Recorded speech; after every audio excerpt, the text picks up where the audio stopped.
Bismillahirrahmanirrahim. Assalamualaikum warahmatullahi wabarakatuh. Apa kabar adik-adik, siswa-siswi kelas 9 dimanapun kalian berada? Alhamdulillah kita bisa bertemu kembali dalam pembelajaran IPS kelas 9. Masih bersama saya Eli Parliani, dan semoga kalian semua tetap dalam keadaan sehat walafiat dan selalu bersemangat dalam belajarnya serta aktivitasnya yang lain. Dan pada kesempatan pembelajaran kali ini, kita bersama akan membahas mengenai materi globalisasi. Tujuan pembelajaran yang ingin dicapai pada kesempatan kali ini yaitu sesudahnya kalian melakukan aktivitas pembelajaran, kalian diharapkan dapat yang pertama menjelaskan pengertian globalisasi dengan tepat, dan yang kedua menjelaskan bentuk-bentuk globalisasi dengan tepat. Globalisasi. Kita mulai dari pengertian mengenai globalisasi. Menurut Kamus Besar Bahasa Indonesia, globalisasi ialah proses masuknya ke ruang lingkup dunia. Globalisasi diambil dari kata global atau universal, atau dalam bahasa Indonesianya menyeluruh.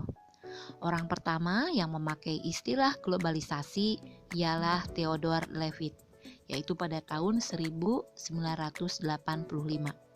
Dan menurut Waters dalam Kamanto Sunarto tahun 2004, globalisasi yaitu suatu proses sosial yang di dalamnya kendala geografi terhadap pengaturan sosial dan budaya menjadi lemah atau surut, dan manusia semakin sadar bahwa pengaturan tersebut menjadi semakin surut pula. Berikutnya, bentuk globalisasi. Yang pertama, globalisasi bidang budaya.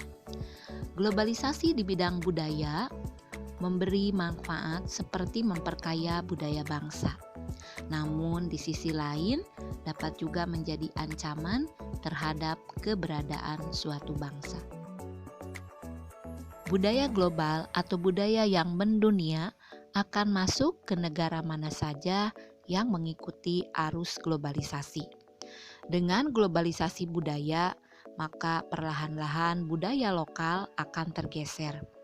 Budaya lokal atau budaya setempat dengan budaya global bergabung yang nantinya disebut dengan istilah budaya glokal, yaitu contohnya seperti banyaknya kafe yang berkelas dengan dekorasi budaya lokal khas seperti dengan adanya dekorasi sepeda ontel, dokar kecil, kerajinan bambu, ukiran, dan sebagainya.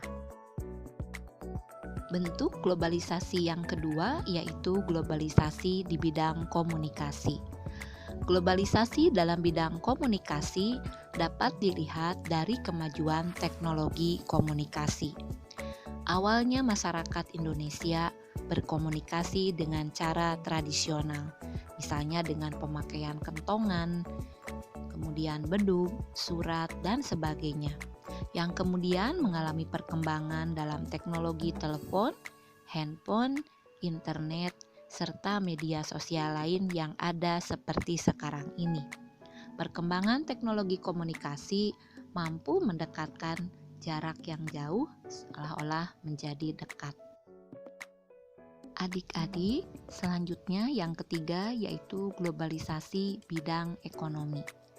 Globalisasi di bidang ekonomi ialah suatu aktivitas atau kegiatan ekonomi dan perdagangan secara global serta terbuka. Dalam globalisasi ekonomi, berbagai negara di dunia menjadi pasar yang satu dan semakin terintegrasi atau semakin bersatu tanpa mengenal batasan teritorial atau batas wilayah antar negara.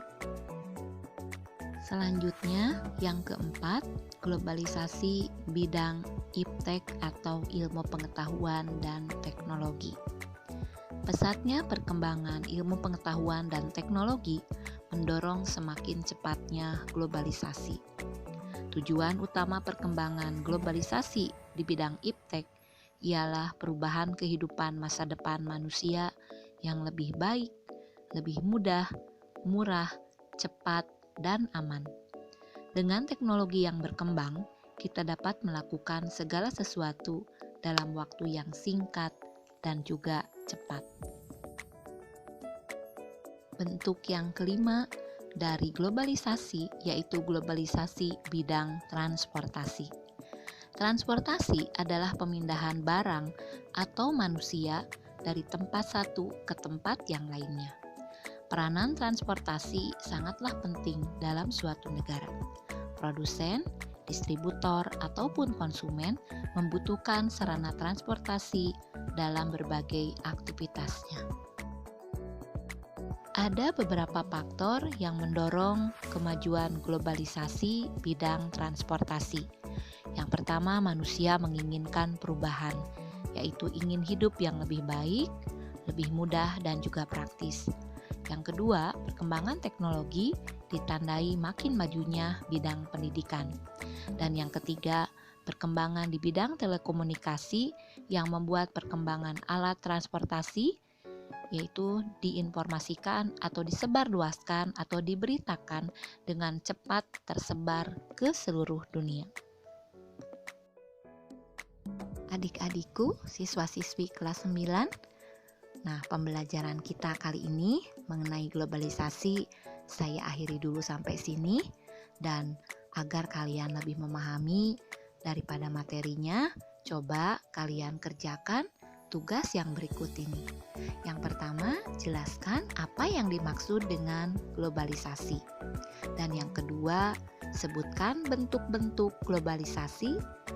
Ketiga, sebutkan dampak positif dan negatif dari pemakaian gadget pada anak-anak. Saya haturkan terima kasih atas perhatian adik-adik semua.